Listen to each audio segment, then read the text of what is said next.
Well guys, we're gonna have a talk about the truck, and specifically the front end and the current situation when it comes to a new truck slash tow rig.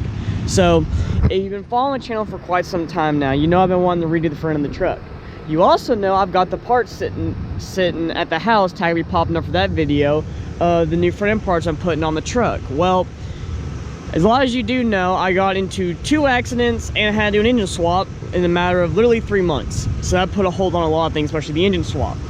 Right now I'm rebuilding my funds for my truck and traveling and stuff for 2019. But basically what I want to do is, this is getting changed out, this is going away, that's getting changed out, and some other stuff. I explain more in the video, like make sure you click on that tag. But that's what's going on with the front end of the truck. I'm not trying to delay it, guys. I'm not trying to clickbait you all by any stretch of the imagination. That's just reality, and that's just life at sometimes, where you can't always do what you want right away. Also, I have a dilemma, and I want your all's opinion on this. Currently, it is now winter. Today is the first sign of winter. And granted, I do live in East Tennessee, which we have very mild winters compared to, you know, Nebraska, Montana, you know, up northeast, you know, Massachusetts, New York, Connecticut, and all that stuff. But that being said, we still have freezing temperatures, and we still have snow, which means salt and bright on the roads. I honestly do not want to put a new front end on this truck, then drive it in the salt and snow for the next 2.5 months until March. You know, it's just protecting my investment and stuff like that. That doesn't mean I still won't modify the truck or get the parts ready to be put on, but I don't want to run the new front end when I know it's gonna get covered in salt, brine, God knows what else. I do want to do is, when it does snow, I want to take the truck out and get some video footage of that. I just don't want to deal with that kind of stuff. And I know some of you are gonna be like, oh, winters down there aren't that bad, you know. I live up in New York where we get 3 feet of snow and 1 falling and blah blah blah blah blah. I get that, but you also want to protect your investments. I have sunk a lot of money in this truck, a lot, and I do not want to freaking ruin something when I'm gonna spend more money on it. So that's the dilemma on that. Now for the dilemma on the tow rig part, let's go into the cab of the truck and talk about that, because it is freezing out here right now. All right guys, so as you may have known, I wanted to buy another truck slash tow rig for the channel and for this truck.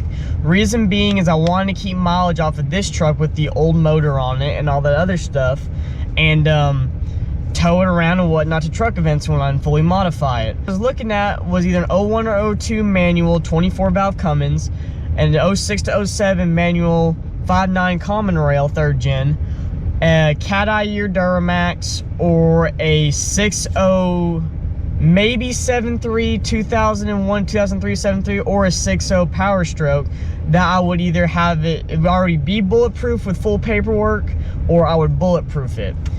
That's what I was looking at initially. Well, you know, fast forward, my engine blew up, as many of you might know. You know, I had to put a brand new 350 crate engine in this truck, which I don't regret doing. I freaking love it. It's running fantastic. But anyways, that's my dilemma right now.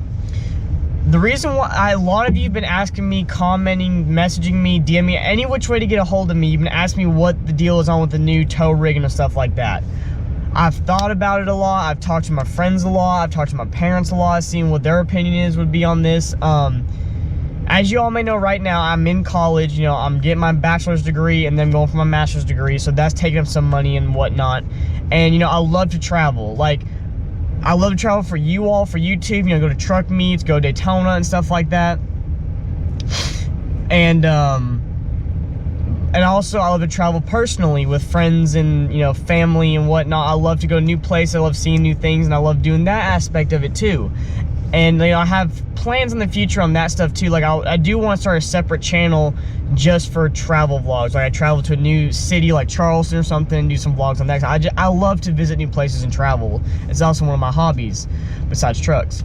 Anyways, that's my dilemma. And me thinking about it more and more, I have a 3-year 100,000 mile warranty with this motor. So for the next 3 years, I can pretty much drive the dog piss out of it, and as long as I don't break it, it breaks itself, I get a full warranty on this truck. That's my dilemma, because I don't really need a diesel anymore now. I'm gonna be 100% honest with you guys. When diesels are mostly made to tow. If you want a diesel truck, you kind of want it to tow. Except for the new ones, you know, they're becoming more like a family truck type deal. But in general, the way they're set up, they're built for towing. And I'll be the first guy probably to admit this. I would not use a diesel 100% of the time for what it's made for, which is towing and hauling. I would tow this truck. Granted, this truck weighs almost 6,000 pounds, plus on a trailer, because I wanted a gooseneck. You're looking at probably about 5,000 to 8,000 pounds, depending on the gooseneck. So you're looking at about, you know, 10 to 13, 14-ish thousand pounds, which is, you know, perfect for a 2,500 to F250, somewhere around there. But I wouldn't do it all the time, too. And plus, with the new motor in this truck, I don't have to worry about keeping mileage off it, because, you know, it's a new motor. Yes, I know I have to worry about the transmission and blah, blah, blah, blah, blah. And knock on truck, this transmission has done fantastic, because, like I tell people, you take care of your vehicle, it takes care of you. Now, freak crap can happen, like my dadgum engine. No one can explain why it blew up. It was in perfect running health literally a month ago, or over a month ago now, and it just randomly blew up. Like, no one understands why it did. No mechanic can explain it. Not even the Chevy mechanic that did my motor swap could explain why the bottom end went out the way it did. But that brings me to the conclusion of I don't need a diesel. Now, that being said, though, if one comes along that I want, or fits my criteria, comes in within my budget, I will most certainly buy one. Like I love second gen Cummins. The 12 valves in 97, 98, or the 01 to 02 manual 24 valves, that's my jam right there. Plus the common rail and stuff like that. Of course, and a 4th gen, of course. Duramax wise, either a new L5P or LML, or an LBZ, really.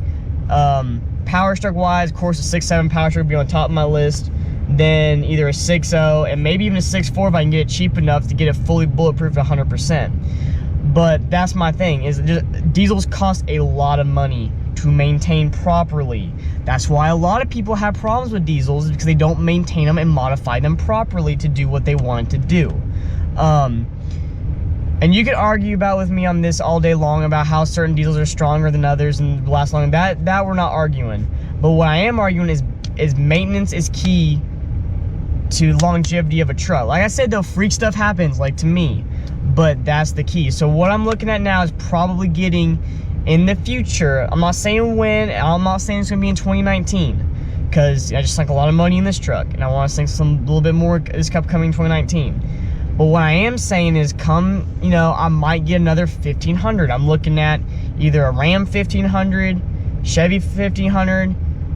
Well, what I really want is either a GMC Sierra 1500, a 14 to 18, or the new aluminum body F-150 EcoBoost. Vlog will be popping up right now. I actually drove a 2015 3.5 liter EcoBoost Lariat, and I freaking actually loved it. No, it doesn't have a V8 sound, doesn't sound like a proper truck, but the power and torque comes on immensely from the bottom end, and you can tune the crap out of those trucks. It's almost like a diesel the way you can tune them. And it'd be something different for the channel or something like that. Because I could have either me drive this or someone else drive this truck if you want to bring both trucks to an event. You know, stuff like that. So that's my dilemma right now. I want to thank you all, though, for the patience on this video, because I know a lot of you have been asking me about it, and I'm sorry if I haven't gotten back to you sooner. I've just been doing a lot of thinking and praying on this. Of course, 2019, I got a lot of stuff going on behind the scenes, talking to a lot of different companies and stuff for 2019, guys. So if I'm not very responsive on Instagram or Snapchat or anything like that, please bear with me. I'm working as fast as I can to get all this stuff done in the proper amount of time I have. So thank you all so much for watching the videos and supporting me. I very, very much appreciate it. Like the video if you like the video. If you're new to the channel, please subscribe. Join the Trucks and Water family. We're constantly growing and changing and trying new and better things. Comment down below if you have any questions, comments, or concerns, guys. Like the video, and if a lot of you have been saying you haven't gotten my videos when they pop up, click the bell button, please, or click the bell button to get notifications on when my videos pop up. It immensely helps the channel, especially liking it, guys. Thank you all so much for your support. All of you have a great day, and remember, never give up on your dreams.